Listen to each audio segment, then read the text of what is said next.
Muy buenas, les saluda Daniel Rivas, tutor del CONED en Palmares. Y bueno, para el día de hoy vamos a estar con el tema de las propiedades de los logaritmos, que es un tema de matemáticas para un décimo. Sin mucho preámbulo, vamos a arrancar directamente. El objetivo para hoy es aplicar las propiedades de los logaritmos para poder simplificar expresiones algebraicas. Y bueno, los contenidos serán las propiedades de los logaritmos.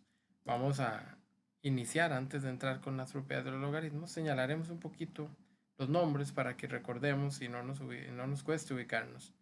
Recuerden que la letra o el número pequeñito, el subíndice que aparece después de la palabra log, eso es la base del logaritmo. Lo que está en rojo, la letra A, está representando el argumento, que en muchas ocasiones se encierra en un paréntesis redondo. Y por último, el resultado también es conocido como logaritmo.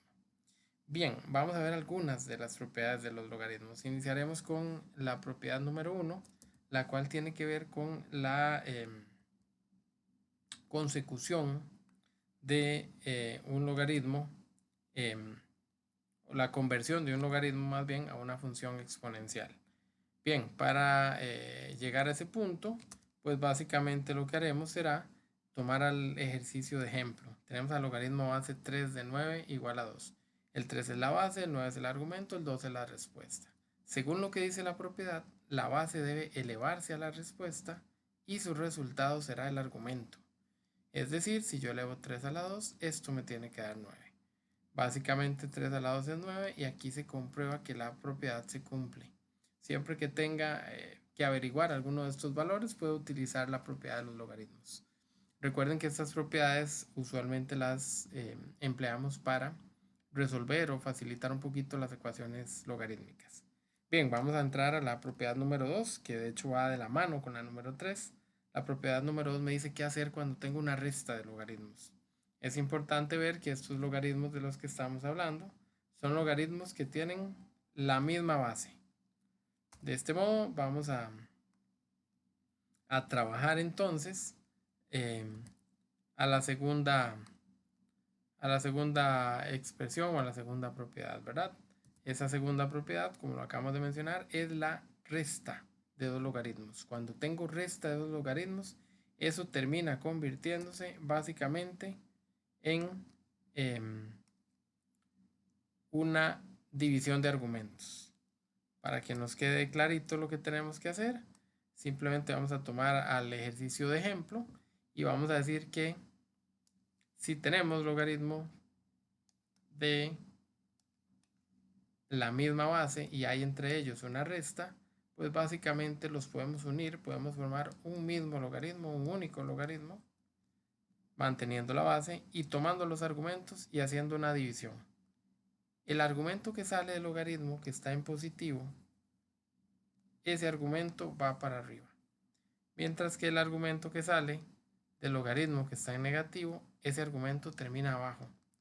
Entonces, de acuerdo a lo que acabamos de decir, vamos a formar logaritmo base 5 de 7 sobre h, ya que el 7 estaba positivo y el h estaba en la parte negativa. La propiedad número 3, que es una propiedad muy similar, nos habla de una suma. Entonces, en este caso, tanto el primero como el segundo término provienen de un logaritmo positivo. Resulta que la forma en la que nosotros vamos a trabajar el resultado es manteniendo el logaritmo con la base que se señalaba y los argumentos ambos van a quedar en el numerador, ambos van a quedar arriba. Entre ellos va a quedar una multiplicación. Entonces, estas dos propiedades que son muy similares, la propiedad 2 y la propiedad 3, cumplen o obedecen esas fórmulas. Muy bien, vamos a ir ahora a la propiedad número 4. Esta propiedad número 4 también debe analizarse o resolverse a través de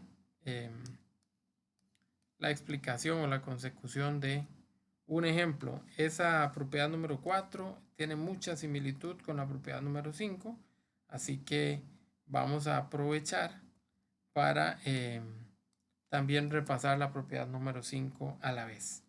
Entonces, en este caso, vamos a recurrir a lo que se nos presenta en el ejercicio de ejemplo. Dice que tenemos un logaritmo base 3 de x a la 6. el logaritmo base 3 de x a la 6 va a conservar el logaritmo o va a conservar parte del exponente del argumento, solo que el exponente de ese argumento debe pasar al frente a multiplicar. Ese exponente se va a convertir en un 6 que está multiplicando al logaritmo. ¿Qué pasa con la propiedad número 5? Bueno, es esta misma propiedad, solo que hay que aplicarle a la raíz cuadrada una propiedad, ¿verdad? Por ejemplo, este caso de la raíz cuarta de x a la 3, vamos a tener que recordar un poquito lo que se vio en radicales en noveno y vamos a tener que mantener este x a la 3 y para quitarle la raíz, pues el índice de esa raíz va a tener que venir a dividir el exponente del argumento. O sea, que en un ejercicio como este, vamos a conservar el logaritmo base 2 y aquí nos va a quedar el x a la 3 cuartos. Ese x a la 3 cuartos va a cumplir lo mismo que el ejercicio anterior. Vamos a tomar al exponente y lo vamos a pasar al frente. Entonces realmente es la misma propiedad, solo que había que hacer un pasito primero para eliminar la raíz. Y ahí nos quedamos con esta propiedad número 5 ya resuelta, ya lista, ya cambiada.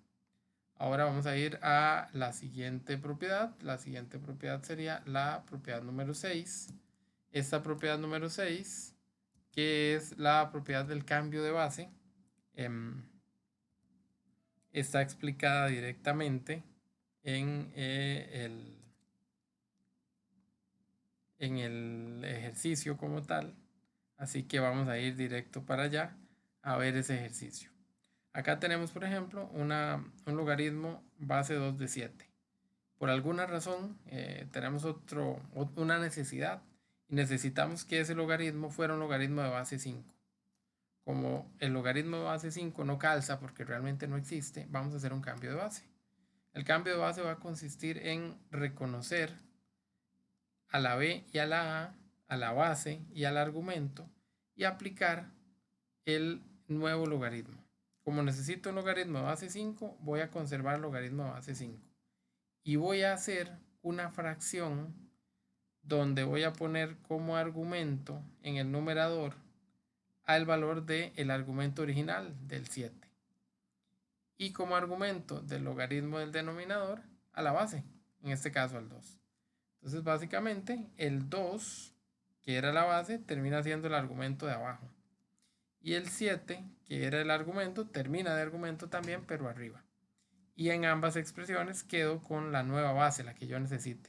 Esto pudo haber sido base 10, base 15, base la que ustedes quieran, no importa cuál base. El hecho es que habríamos tenido que seguir el mismo orden, el 7 en el argumento de arriba, el 2 en el argumento de abajo. Esta propiedad, insisto, usualmente la terminamos empleando cuando pues, nos toca hacer un cambio de base por necesidad. Muy bien, vamos a continuar con las últimas propiedades. Las propiedades 7 y 8 las vamos a analizar a profundidad y la propiedad 9 y 10 van a quedar como referencia. Estas propiedades 7 y 8 serán propiedades básicamente muy sencillas, muy simples. Diremos que van a ser trabajo de memoria por mencionar alguna referencia, ¿verdad? Simplemente hay que recordar que cuando el argumento es un 1, nuestro logaritmo completo se convierte en 0. Y que en caso de que tenga la base y el argumento iguales, el resultado va a ser un 1. Es decir, puedo tener logaritmo base 100 de 1, que su resultado será 0, y puedo tener logaritmo base 100 de 100, que su resultado será 1. Cuando el argumento es un 1, 0. Cuando se repite base y argumento, 1. Y básicamente esas son las principales propiedades con las que vamos a trabajar los logaritmos.